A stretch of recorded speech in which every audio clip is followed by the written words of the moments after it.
आपके बीच हम आज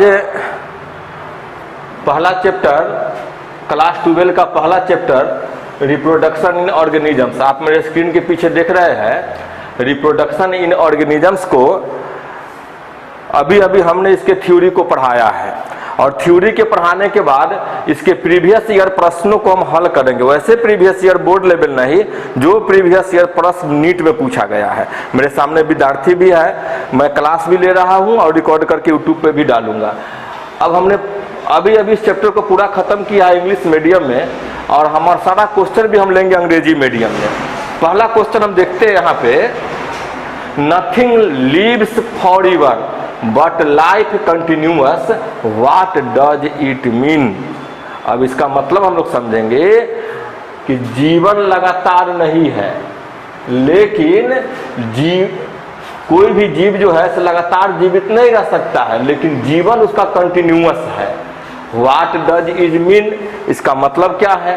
पहला ऑप्शन को हम लोग देखेंगे, older die but new are produce due to reproduction, nothing can produce without death has nothing to do with the continuation of life, और parthenogenesis is must for sexual reproduction। अब इसमें से बताइए क्या होगा answer. A B C D कह रहा है कि जीवन नहीं है। आप मेरे सामने बोलो, सब लोग बोलो, क्लास बोलते रहेंगे हम लोग। जीवन लगातार नहीं है, जीवों की मृत्यु हो जाती है, यानी लाइव्स फॉर एवर नथिंग, कोई भी जीव जो है लगातार जीवित नहीं रह सकता है। बट लाइफ है कंटिन्यूअस, लेकिन उसका जीवन लगातार चलते रहता है। यह किसके कारण, तो ए ऑप्शन बोल रहे हो, क्योंकि ओल्डर डाई, जो भी बुजुर्ग लोग हैं वो क्या होते हैं, मर जाते हैं। इससे स्पष्ट शब्द हो रहा है कि नथिंग लाइव्स फॉर एवर, कोई भी लगातार जीवित नहीं रह सकता है। But new are produce due to reproduction, लेकिन जनन के माध्यम से नए जीव जो है वह लगातार जन्म लेते रहते हैं, यानी जीवन क्या रहता है, कंटिन्यूअस बना रहता है। तो एक का हमारा आंसर ए। अभी इसमें कोई कंफ्यूजन नहीं है, एकदम जो पढ़े हैं उससे आंसर आ रहा है, थोड़ा सा घुमाए हुए है। 2 नंबर क्वेश्चन को हम लोग देखेंगे। यहाँ पे 2 नंबर क्वेश्चन को पढ़ेंगे, पढ़ो तुम लोग भी अपने से, हम भी एक बार पढ़ रहे हैं।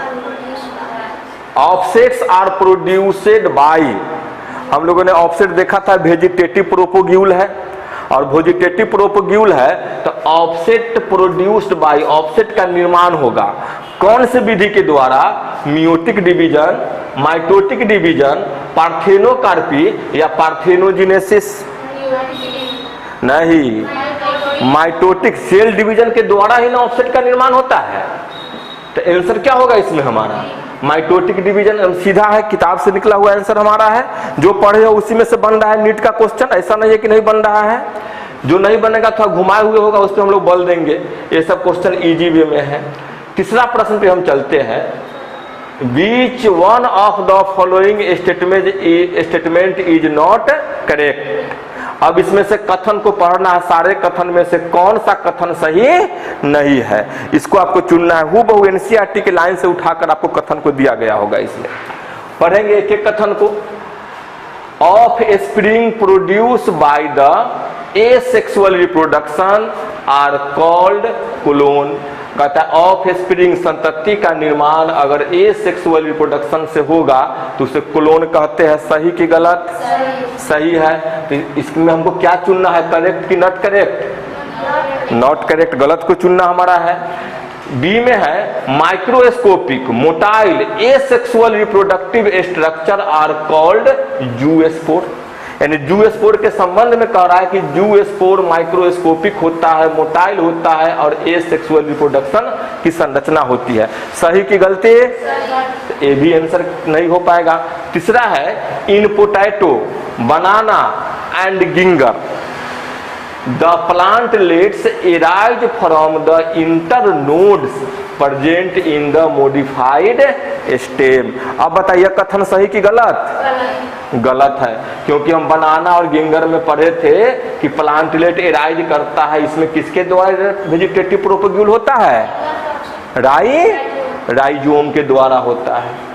तो ये कथन जो है से गलत है, तो किसको चुनना कह रहा है हमारा, नॉट करेक्ट, गलत कथन को चुनने के लिए कह रहा है, तो आंसर क्या हो जाएगा इसका हमारा सी हो जाएगा। कोई दिक्कत इसको बनाने में? हम देखेंगे इस चैप्टर से जितने प्रश्न है सबको हम एक एक करके हल करेंगे, जो पिछले 33 साल में अभी तक नीट में पूछे गए हैं। अब पढ़ने के बाद हम लोगों से बनता है या नहीं बनता है उसी को देखना है। फोर्थ नंबर क्वेश्चन हमारे सामने है, which of the following pairs is not correctly match.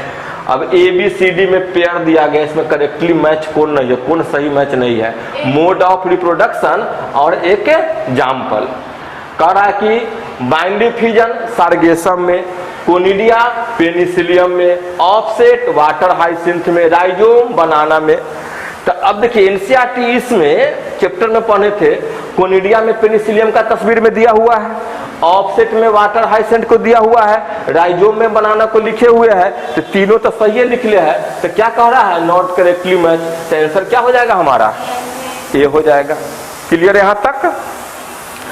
अब नेक्स्ट हम देखेंगे 5वां नंबर प्रश्न को देखेंगे यहाँ पे। In ginger vegetative propagation occurs through. Ginger में वेजिटेटिव प्रोपगेशन किसके द्वारा होता है? जल्द से बोलता, एकदम बउआ वाला आंसर है। कब पूछा था? 2015 में। ये क्वेश्चन कब पूछा है? नीट सेकेंड फेज 2016 में। ये क्वेश्चन कब पूछा है? 15 में। तो इस बार भी अगर ऐसा क्वेश्चन पूछेगा तो चुकोगे, एकदम मार देना हम लोग, हमारा सके हैं। अब चलते हैं हम 6ठा नंबर प्रश्न में।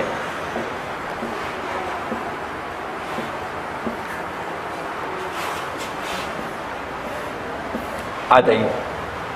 बीच one of the following is correctly match. इससे पहले क्या था? अनकरेक्टली मैच को चुनना था, और इसमें चुनो करेक्ट मैच कौन है? ओनियन, बल्ब, गिंगर, शकर, क्लेमाइडोमोनास, कोनिडिया, ईस्ट, जूस्पोर। अब बताओ, ओनियन में सीधे बल्ब लिखा हुआ है कि ओनियन किसके द्वारा? ओनियन में वेजिटेटिव प्रोपगेशन कौन है? तो बल्ब है। सीधा आंसर हमारा हो जाएगा। 7 नंबर उसका नंबर लगाए थे, उनसे कहीं लगाए थे। 6 नंबर का आंसर क्या होगा? ओनियन। ये हो जाएगा। 7 नंबर क्वेश्चन यहीं पे हम पढ़ेंगे। Which one of the following pairs is wrongly match. अब इसमें से रॉन्गली मैच कौन है? देखिए इसमें से will the remaining 3 are correct. कहता है कि 3 गो सही है और एगो क्या है? गलती है। पेनिसिलियम कोनिडिया सही की गलती? वाटर हाइसिंथ रनर सही की गलती? किसके द्वारा होता है वाटर हाइसिंथ? ऑफसेट के द्वारा होता है। फिर सीधे गलती। अब को देर करेंगे हम। नीट में एक क्वेश्चन पे क्या minute? 1 minute. 90 question 90 minute. 180 question, 90 minute bio के लिए, 90 मिनट फिजिक्स के लिए और 90 मिनट केमिस्ट्री के लिए। यही ना? सॉरी नहीं, 45 मिनट फिजिक्स के लिए, 45 क्वेश्चन 45 मिनट फिजिक्स के लिए, 45 क्वेश्चन 45 मिनट केमिस्ट्री के लिए और 90 क्वेश्चन 90 मिनट बायोलॉजी के लिए। तो हम लोग केवल पढ़ कर जाने से नहीं होगा, पूरा प्रैक्टिस होगा। जो क्वेश्चन हुआ आने वाला है हमको पहले से पता होना चाहिए। टाइप का क्वेश्चन आया, पूरा सेट प्रैक्टिस किए, और क्वेश्चन आया फट से घसे, वहां घसने का समय ना, तब हमारा रैंक आएगा। समझ रहे हैं ना? अब 7वां नंबर क्वेश्चन बन गया हमारा साथ से। 8वां नंबर पे चलिए, एकदम बउआ वाला क्वेश्चन है। बनाओ तो तुम सब। The eye of potato tuber as. क्या होगा? The eye of potato tuber are. तो आई हम लोग देखे किसका? आलू के आंख। पोटैटो ट्यूबर का बना होता है जो किससे आगे बनता है? रूट बर्ड से, फ्लावर बर्ड से, सूट बर्ड से या एक जुलियरी बर्ड से? तो इसका निर्माण होता है एक जुलियरी बर्ड से। किसका? आलू के अखुआ, जिसको हम बोलते हैं आई। अब vegetative propagation of pistia occurs by. अब ये तो एनसीईआरटी का नाम नहीं दिया है, पिस्टिया कहीं कोई चर्चा नहीं है। 2010 में पूछ ले हमरा सके है। सीधे यहां से हम लोग क्या करेंगे? इसको हम नोट में लिख लेंगे। किसको? 9 नंबर के, कि पिस्टिया में वेजिटेटिव ओकर्स कौन सा है? सीधे लिख लेंगे। पिस्टिया में कौन सा है? ऑफसेट। पिस्टिया है क्या? तो पिस्टिया भी जैसे वाटर हाइसिंथ है ना, उसी के प्रजाति का पिस्टिया भी है। तो वाटर हाइसिंथ में भी ऑफसेट के द्वारा होता है, तो पिस्टिया में भी ऑफसेट के द्वारा होगा। तो सीधे हम वाटर हाइसिंथ और पिस्टिया दोनों को अलग ना समझेंगे। क्लियर? आप लोग नोट कीजिए। तब तक आ जाइए किस पे, 10वां नंबर क्वेश्चन पे हम लोग आते हैं।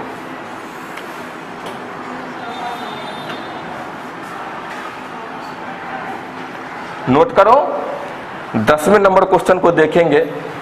Vegetative propagation is mint occurs by, यानी मिंट में वेजिटेटिव प्रोपगेशन किसके द्वारा होता है? 2009 का क्वेश्चन है। एक लाइन में इसको भी हम नोट करेंगे, किसके द्वारा? शक्कर के द्वारा। बिल्कुल सही है, आपके द्वारा बोला गया। तो वेजिटेटिव प्रोपगेशन मिंट में किसके द्वारा हो रहा है? शक्कर के द्वारा हो रहा है। 10 क्वेश्चन को हम लोग बना लिए एकदम एनसीईआरटी, जो हम लोग एक एक लाइन टॉपिक को पढ़े थे वहीं से बन रहा है, कहीं अलग से नहीं है। अब 11वां नंबर क्वेश्चन को हम लोग देखेंगे। इसमें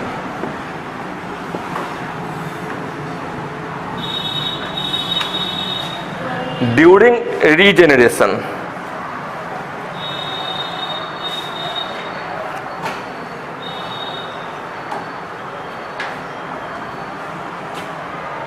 during regeneration modification of an organ to other organ is known as। अब समझिएगा, ड्यूरिंग किस समय? ड्यूरिंग मतलब घटित होना, रीजेनरेशन जिस समय, रीजेनरेशन का हिंदी में बोलते हैं पुनरुद्भव। तो जिस समय रीजेनरेशन होता है किसका? तो modification of an organ to other organ is known as. अब समझिएगा, कोई एक ऑर्गन है, अब इसके एक ऑर्गन टूट गया, खत्म हो गया, तो यहां से फिर से ऑर्गन का निर्माण होगा। हम पढ़े थे प्लानेरिया में, प्लानेरिया एक जीव है, इसका शरीर 3-4 भाग में कट जाता है, और कटा हुआ जितना भी पार्ट है फिर से क्या करेगा? जितना पार्ट इसका डैमेज हुआ है, जितना ऑर्गन डैमेज हुआ है, उसको फिर से रीजनरेट कर लेता है, यानी फिर से क्या करता है? बना लेता है। तो अब कह रहा है कि रीजनरेशन नोन एज है क्या? तो मोर्फोजेनेसिस, इपीमोर्फोसिस, मोर्फोलैक्सिस या एसिटनरी ग्रोथ, इसमें से है क्या? तीनों में से क्या है? अब देखिए, मोर्फोजेनेसिस, मोर्फो का मतलब समझ रहे थे बाहर से हम लोग, तो कोई भी अंग कट जाएगा तो हमारा अंग जुड़ा हुआ है अंदर से कि बाहर से? अंग कोई भी जुड़ा, अंदर से उसका कनेक्शन जुड़ा हुआ है ना। अंग हमारा हाथ बाहर दिखाई दे रहा है, लेकिन इसका कनेक्टिंग लिंक अंदर है कि नहीं है?